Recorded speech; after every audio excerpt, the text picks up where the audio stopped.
Now, welcome to another Let's Talk Some Andor, which means we will be discussing the 10th episode of Andor, called One Way Out. So if you have not seen it yet and you don't want anything ruined, it's a really good time to click away. So let's kick it off, as usual, with your very brief review of the 10th episode. I hate that I have to give a brief review. I could rave about this episode for quite some time. Yeah. I mean, there was one main storyline, but then they gave you, like, two tidbits of the other stories that are going on, and they were so powerful. The whole episode was overwhelmingly powerful. I called it the best episode yet. I gave it a 10 out of 10 on my review because it was absolutely phenomenal all around. So, on to the comments then? Yeah, start with the top rated, as usual. Top rated comment comes from Riv Law, Band Rocked YouTube. You have to consider that Kino knew this wasn't going to work out for him. He knew there was water all around them, and that he wasn't able to escape. He did the whole thing for everyone else. Maybe that's why he struggled to start the escape in the first place, since he knew there was nothing in it for him, but his caring side won in the end, starting the riot. Yeah, it's kind of fascinating to rewatch the episode, keeping in mind that he can't swim, and he almost certainly knows the escape is, I'm assuming they planned it and discussed how they're actually going to get off the station. I don't think they thought they were going to steal a ship or anything like that. So watching the episode again, knowing that he knows that he's basically leading them to their freedom and his death, it makes it even more powerful than it already was. Mm-hmm. I know I saw a comment somewhere, I don't think it was this video, I think it was one of the other ones, about how in his speech he goes on to say if you see someone standing still to help them along, and part of me wonders if maybe that was the only cry for help he made himself. He's like, push me. I mean, yeah, I think there was a comment in the video we did yesterday that kind of mentioned that, and I think you kind of watch it and you're again like, well, he's trying to say, if you see anybody kind of standing around or unsure what to do, help them. So I almost think you're right. It was kind of like his way of saying, hey, if you see me standing on the edge and I can't jump, I'd rather go in the water and more than likely drown than be left behind. And, well, not to mention that there are plenty of men in the water and maybe somebody could have helped him. Well, I did see a lot of comments on that as well, kind of saying, I am a lifeguard. It's not really easy to help somebody swim who doesn't have, especially because they're going to be panicking. They're going to be right. You don't have scared. A flotation to keep yourself afloat while someone's floundering. So they say one of the hardest things to do is kind of, if someone is drowning and doesn't know how to swim, it's not something you kind of teach on the fly. I mean, I don't know. It could be salt water, which would help somebody, theoretically with float. The buoyancy, possibly. Yeah. So, I mean, there's a lot of possibilities, but more than likely, Kino didn't make it, and he wanted somebody to just push him in that water instead of staying in that prison another moment. The Star Wars motto, no body, no That's so true. No guarantee. So true, right? He can come back. I mean, maybe he has 3 lungs or 2 stomachs or whatever he needs to survive this. Right, our next comment is from Willie Howell. A scene that also felt real was all the guards hiding in that tiny room, scared for their life. They knew they were screwed and outnumbered. Yeah, in my other review, I kind of pointed out all the little scenes that I think sometimes kind of people miss, the little blink and you'll miss it moments. This wasn't necessarily that, but I think it was another one of those moments where you see them just absolutely terrified in that room. Well, it's, what, a handful of men versus 5,000? Yeah. They don't stand a chance. No, they know if that door is open, they might take a few with them, but they're getting overrun and they're probably not going in the water. They're just getting beat down to death. Probably, yeah. Yeah.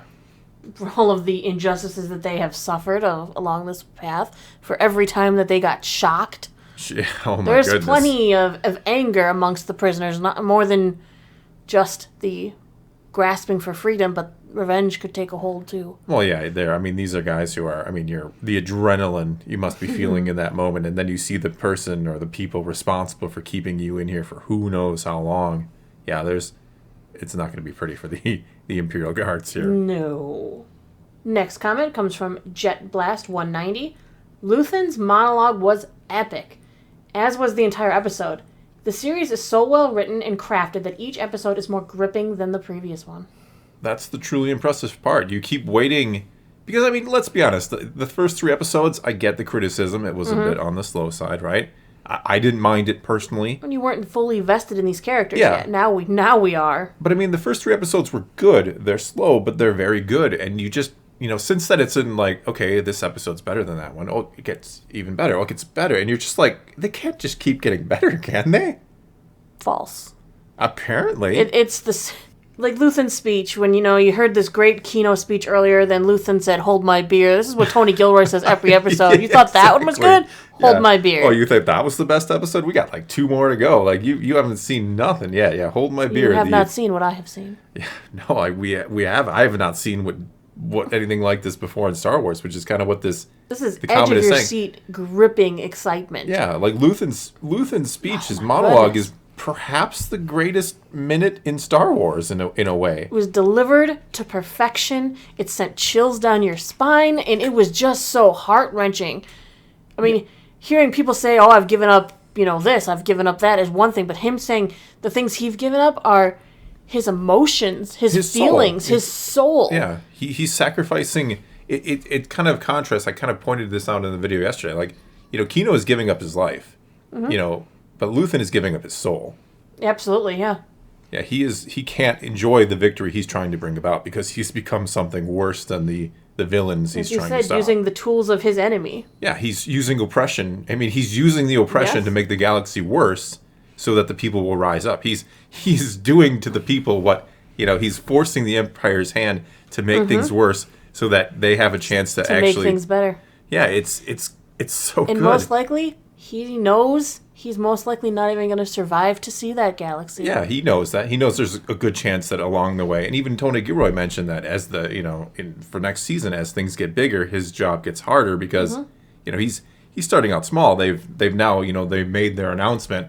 They've let the Empire know they're here, that a rebellion is starting. So his job is going to get harder. The odds of him being alive when the second Death Star blows up in Return of the Jedi is very tiny. I don't think the odds of him surviving to see Rogue One's mission go off are very I was high. trying to be somewhat optimistic here.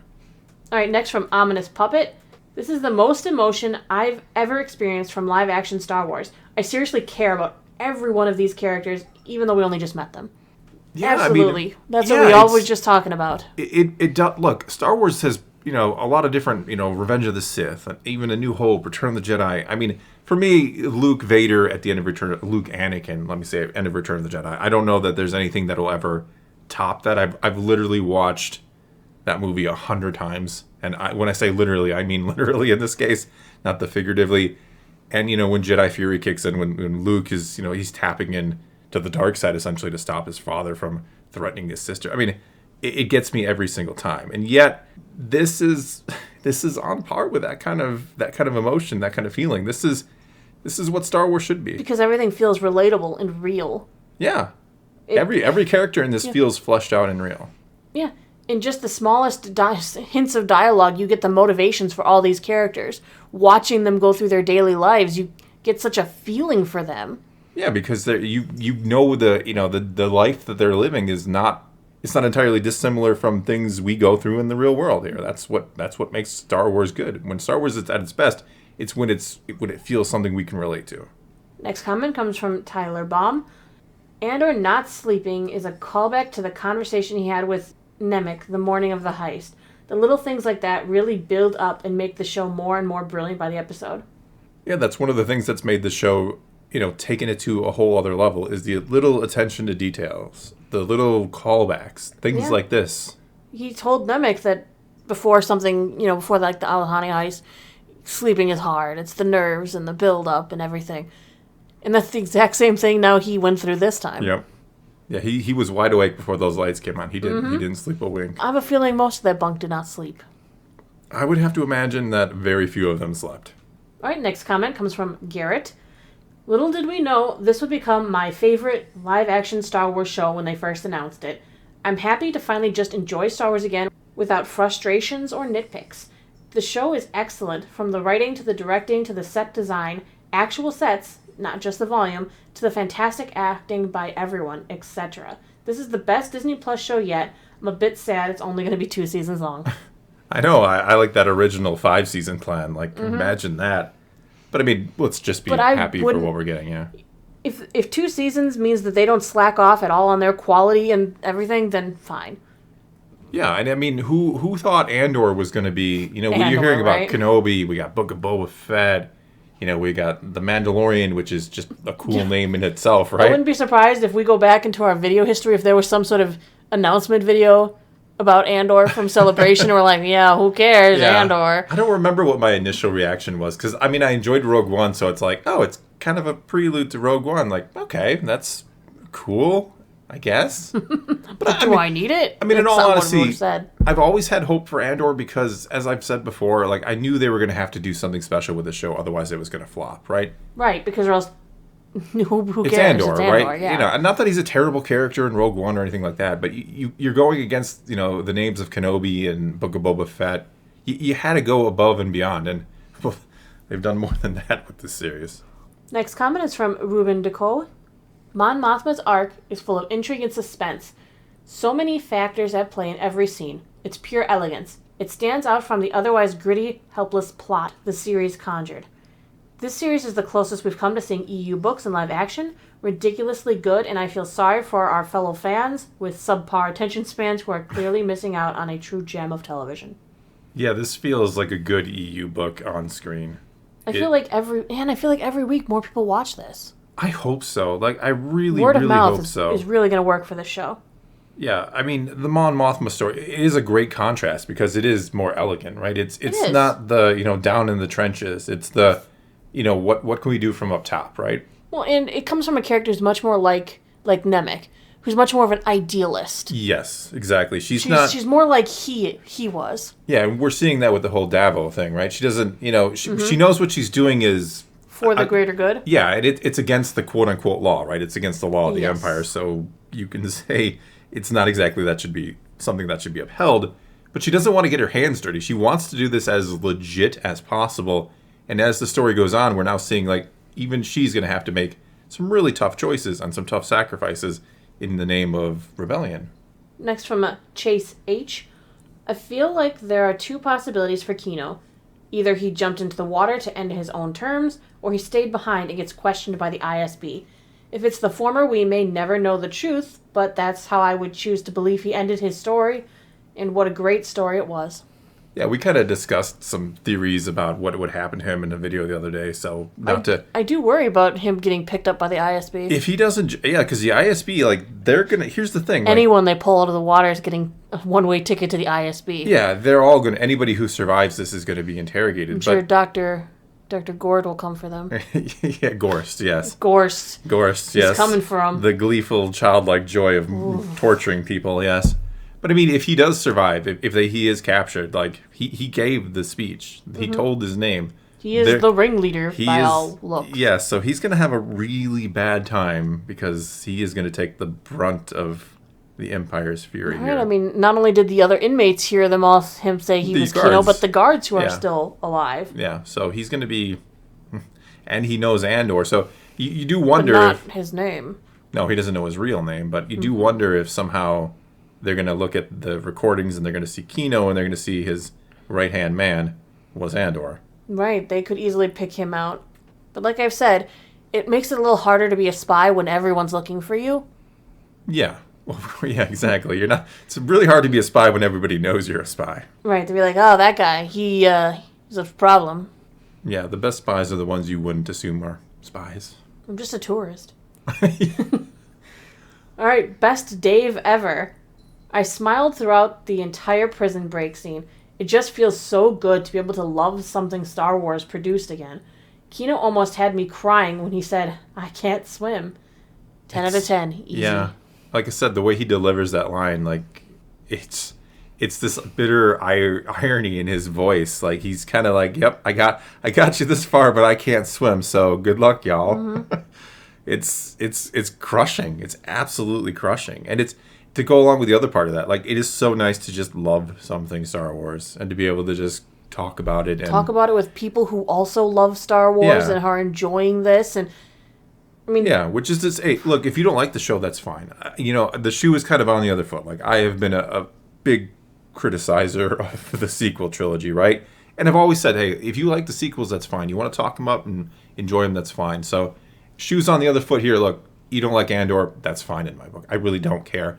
I kind of feel like, you know, I guess I can kind of understand why people were frustrated as a sequel fan. Like, well, why can't you like this? This is so good, in my opinion.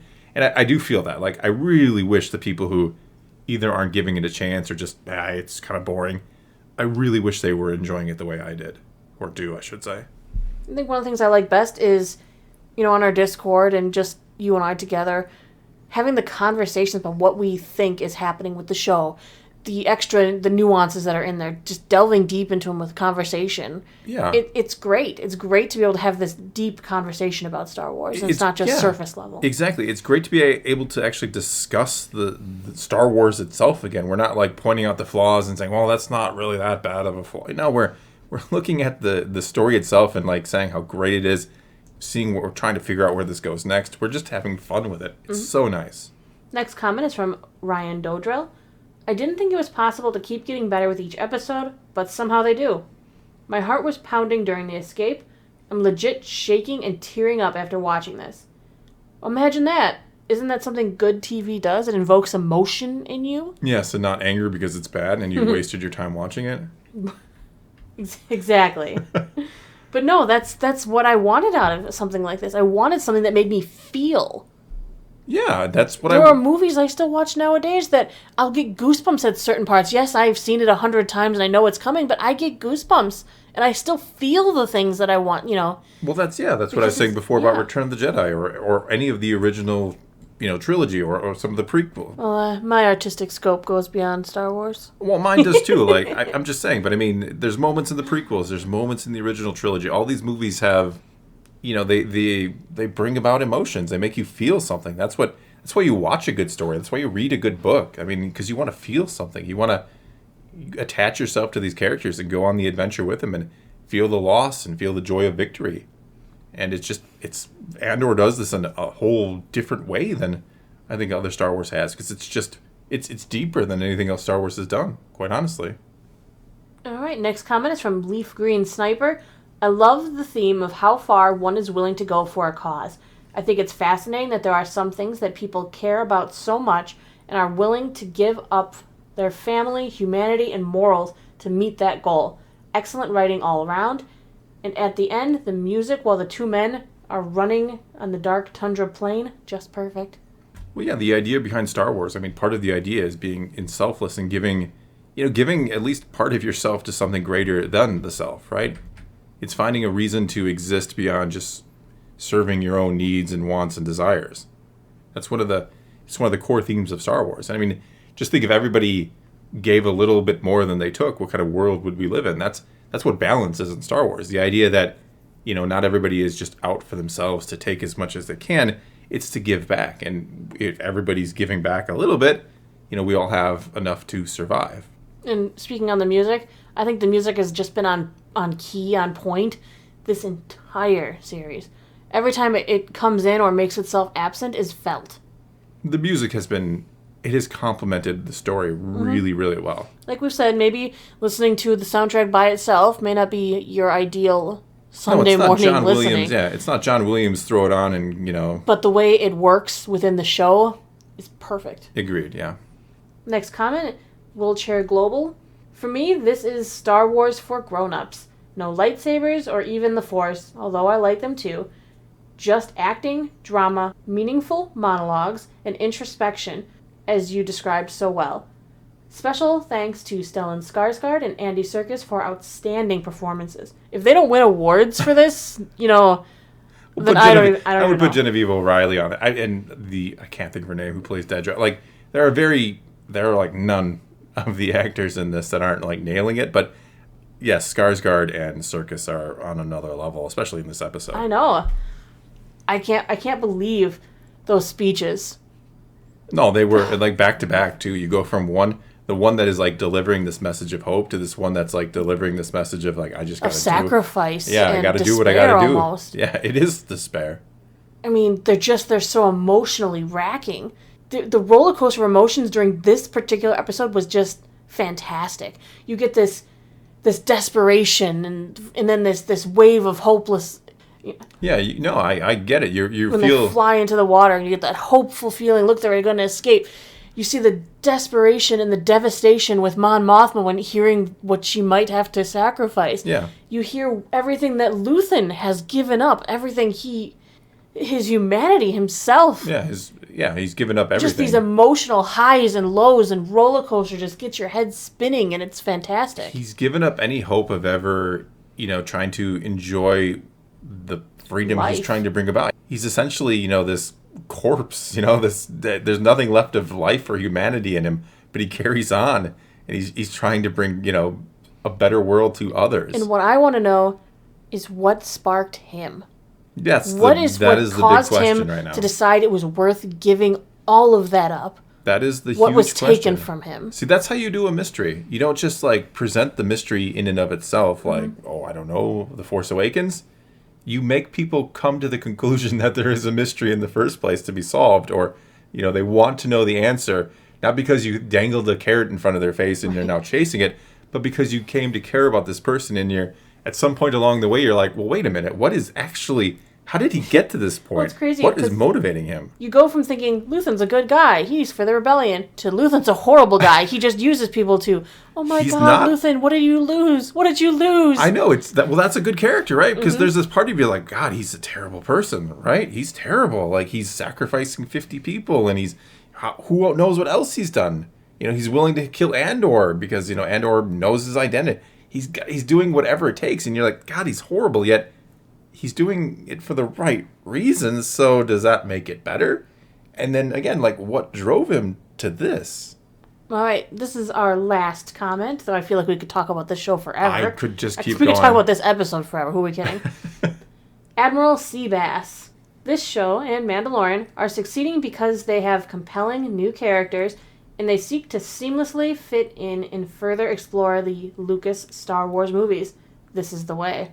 Yeah, I think those are the two key ingredients, right? You're using brand new characters, and there's a real concern and care to make the story fit in with everything else. Not to stick out like a sore thumb by using legacy characters and doing something that feels off with them. Yeah, I hope this is, as we've said before, and Tony Gilroy said that Disney has been very happy internally with what Andor is doing, so I hope this is a lesson for the future. Absolutely. Not that you can't do legacy characters ever again, or you can't do something more a fun Star Wars adventure show, but let's get some new characters. Let's take it seriously like this has. Mm-hmm. At least keep good writing and don't contradict yourself. And it's not that hard. We don't need a lot of holes in the writing. Just patch your holes up. Yeah, not everything is going to be this quality, right? In a sad sort of way, this might be the pinnacle right here. This might be the best thing Star Wars we're going to see maybe ever again, right? But as long as you strive for this, as long as you get close from time to time, and maybe even match it, that this is the way. That's what you need to do with this franchise. All right, well, that is all we've got for you this time. Otherwise, we'll just keep going and rambling. So do leave your comments below now about this 10th episode of Andor, or how you're feeling about the series overall. And let's talk some Star Wars. And until next time, thanks for watching.